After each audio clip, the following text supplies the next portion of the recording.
രാജകുമാരി, അവിടുന്ന്? നാം നിന്നെ തിരഞ്ഞാണ് ഇവിടം വരെ എത്തിയത്. നമ്മെ തിരഞ്ഞെത്തിയെന്നോ? നാം ഇവിടെ ഉണ്ടെന്ന് കുമാരി എങ്ങനെ അറിഞ്ഞു? അത് നമുക്ക് അറിയില്ലായിരുന്നു. ചിലപ്പോൾ നമ്മുടെ വിധിയായിരിക്കും നമ്മെ ഇവിടെ എത്തിച്ചത്. അതുകൊണ്ടാണ് ഇപ്പോഴും നാം നിന്റെ മുന്നിൽ നിൽക്കുന്നത്. നോക്കൂ, അവിടുന്ന് ഈ രാത്രിയിൽ ഇങ്ങോട്ട് വരുന്നത് ഒട്ടും ഉചിതമായ കാര്യമല്ല. വേഗം തിരികെ പോയാലും. അപ്പൊ നീയോ? എന്താ നീ ചെയ്തത് ശരിയായിരുന്നോ? നാമോ? നാം അതിനെന്താ ചെയ്തത്? അന്നാ രാത്രിയിലെ അന്ധകാരത്തിൽ കൊള്ളക്കാരെ പോലെ അതിക്രമിച്ചു കടന്നത് ശരിയായ പ്രവൃത്തിയാണോ? നിന്റെ ഉദ്ദേശം എന്തായിരുന്നു? പറയൂ, പറയൂ, എന്തായിരുന്നു? എന്താ മഹാരാജാവുമായി നിനക്കെന്തെങ്കിലും കണക്ക് തീർക്കാൻ ബാക്കിയുണ്ടായിരുന്നോ? ആ കണക്ക് എന്താണ്? നീ നമ്മുടെ പിതാവിന് ആപത്ത് വരുത്താൻ വേണ്ടി വന്നതാണോ? സത്യം അതായിരുന്നില്ലേ? അവിടുന്ന് തിരികെ പോയാലും രാജകുമാരി, അവിടുത്തെ ഒരു ചോദ്യത്തിനും ഉത്തരം തരാൻ നമുക്ക് സാധിക്കുകയില്ല. നീ നമുക്ക് ഉത്തരം നൽകിയേ മതിയാകൂ. യാതൊരു കാരണവുമില്ലാതെ നീ പിതാശ്രീക്ക് അഹിതം വരുത്താൻ ശ്രമിക്കുന്നത് എന്തിനാണ്? അതറിയാതെ നാം ഇനി ഇവിടുന്ന് പോകില്ല. കാരണമില്ലാതെ ഒന്നും സംഭവിക്കാറില്ല രാജകുമാരി. നാം എന്തെങ്കിലും ചെയ്തിട്ടുണ്ടെങ്കിൽ അതിന് പിന്നിലും തക്കതായ ഒരു കാരണം ഉണ്ടായിരിക്കും. നാം ഒരു അനീതി അനുഭവിച്ചിട്ടുണ്ടെങ്കിൽ അതിന്റെ വില മഹാരാജൻ നൽകിയേ മതിയാവൂ.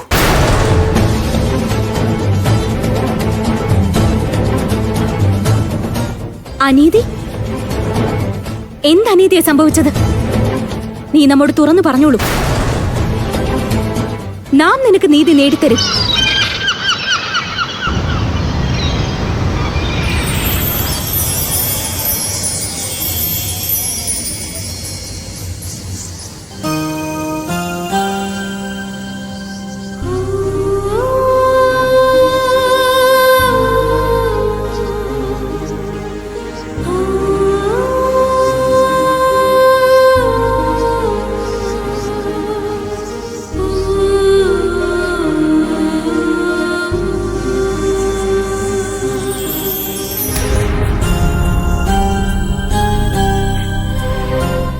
രാജകുമാരി,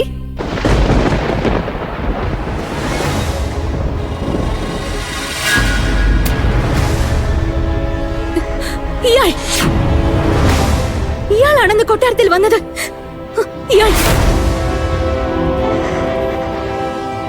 എങ്കിൽ ഇവിടെ വെച്ച് തന്നെ നമുക്ക് കണക്ക് പൂർത്തീകരിക്കേണ്ടതാണ്.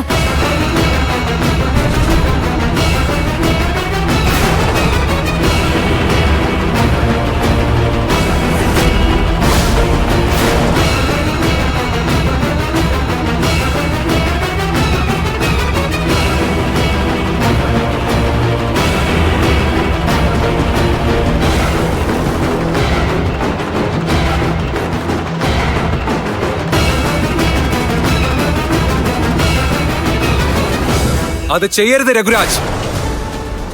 അവർക്കൊരു ആപത്തും വരുത്തരുത്. ആപത്ത് വരുത്തരുതെന്നോ? രാത്രിയുടെ അന്ധകാരത്തിൽ വേഷം മാറി ഈ രണ്ട് സ്ത്രീകൾ നമ്മുടെ വനത്തിലൂടെ അതിക്രമിച്ച് പ്രവേശിച്ചിരിക്കുകയാണ്. ഇവർ നിശ്ചയമായും നമ്മുടെ ശത്രുക്കളാണ്. ദേവദത്ത, നീ എന്താണ് നാം പറയുന്നത് മനസ്സിലാക്കാത്തത്? ഇവർ ഒരുപക്ഷെ ചാരപ്രവൃത്തിക്ക് വന്നതായിരിക്കാം. രാത്രിയുടെ മറവിൽ ഇവർ നമ്മളെ ആക്രമിക്കാൻ വന്നതായിരിക്കാൻ ഇടയുണ്ട്. അല്ല രഘുരാജ്, നമുക്കതറിയാം. പക്ഷേ ഇവർ അങ്ങനെയുള്ളവരല്ല. എങ്കിൽ ശരി, ഇതിന്റെ മായാശക്തി യഥാർത്ഥ സത്യം തെളിയിക്കട്ടെ. ഇവർ ചാരപ്രവൃത്തി നടത്തിയോ എന്ന് അപ്പോൾ അറിയുന്നതാണ്.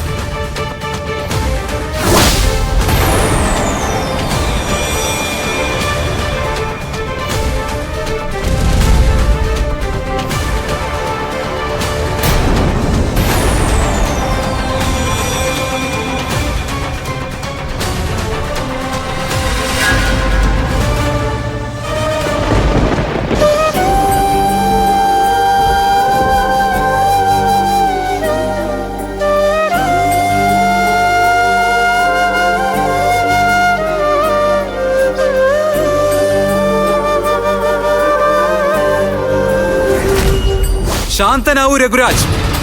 ഇവർ അപരാധികളല്ല എന്ന് നാം പറഞ്ഞത് നീ കേട്ടില്ലേ?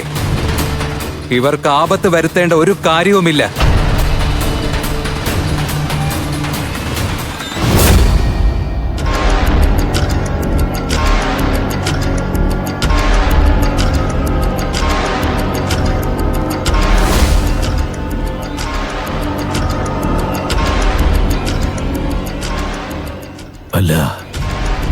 ഇത് രൂപനഗരത്തിലെ രാജകുമാരി രൂപവതിയോ?